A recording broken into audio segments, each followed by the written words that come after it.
नमस्कार दोस्तों। पुस्तक दिल से दिल तक अध्याय 4। क्या पता कौन कब कैसे मदद कर दे। नेपाल पहुंचे हमें कुछ ही दिन हुए थे कि वहां एक सीनियर फिजिशियन और कार्डियोलॉजिस्ट ने मुझे एक बार अपनी ओपीडी में बुलाया और कहा कि ये महिला हमारे तमाम प्रयासों के बावजूद भी ठीक नहीं हो रही है। इनका दिल काफ़ी कमज़ोर हो गया है। आप जरा इन्हें देखिए और बताएं हम क्या और कुछ कर सकते हैं। मुझे बड़ा अच्छा लगा कि इतने सीनियर डॉक्टर ने मुझे याद किया।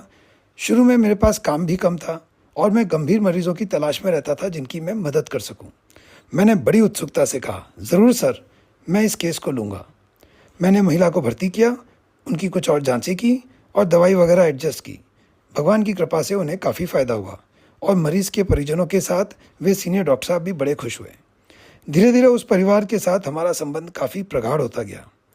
नेपाली वैसे भी स्वभाव के बड़े प्यारे इंसान होते हैं। उनके लिए थोड़ा भी कुछ किया जाए तो वे बड़े कृतज्ञ हो जाते हैं। मैं और मेरी धर्मपत्नी अंजलि नेपाल में बिना किसी अन्य पारिवारिक सदस्य के रह रहे थे, अतः उन्हीं के घर सबसे पहले हमारा आना जाना शुरू हुआ। वे शुरुआती नेपाली परिवार थे जो हमारे संपर्क में आए और शीघ्र ही एक परिवार की तरह बन गए। उन महिला का जन्मदिन भी होली को आता था और हर बार हम उनके घर जाते, उनका जन्मदिन और होली दोनों मनाते। कुछ समय बाद उनकी बीमारी और बढ़ी। अंततः हम उनको नहीं बचा पाए।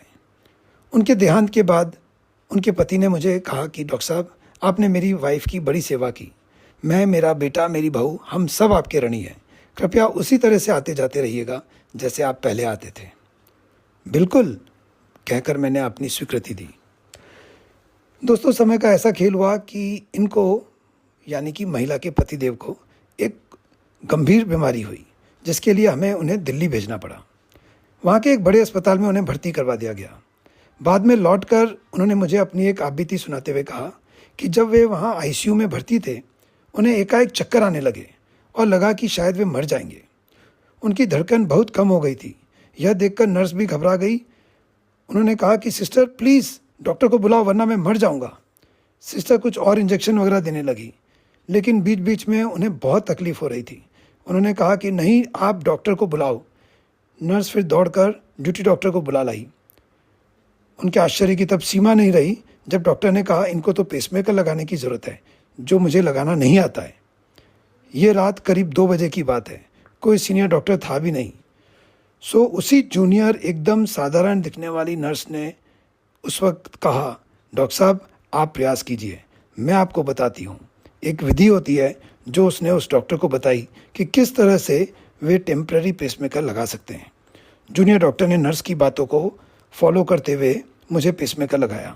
अगले दिन परमानेंट पेसमेकर लगाया गया। इस बात को करीब 20 वर्ष हो चुके हैं और वे आज भी स्वस्थ हैं। 2 बार उनका पेसमेकर बदला जा चुका है। जब भी हम मिलते हैं उस रात के बारे में ज़रूर चर्चा करते हैं। एक बहुत ही साधारण दिखने वाली नर्स ने संकट में अपनी बुद्धिमत्ता और साहस से एक मरीज की ज़िंदगी बचा ली। इस घटना से मैंने भी एक सबक लिया कि एक जूनियर स्टाफ भी विपत्ति में कितना महत्वपूर्ण हो जाता है। मैंने समझा कि हमें अपनी संस्थाओं में अपने जूनियर स्टाफ का बहुत ख्याल रखना चाहिए। उनकी ट्रेनिंग, सिलेक्शन और महत्व को जानते हुए हमें चाहिए कि हम उनको पूरी इज्जत भी दें, उनके हुनूर और जज्बे को सराहें। मेरे मित्र डॉक्टर्स के पास भी इस तरह की कई कहानियाँ होंगी जब उनके जूनियर स्टाफ ने किसी मरीज़ के प्राणों की रक्षा की होगी। ये कहानियाँ अमूमन आईसीयू की फाइलों में दफन हो जाती हैं। उन्हें कभी कोई धन्यवाद नहीं देता और हम भी उन्हें भूल जाते हैं। धन्यवाद।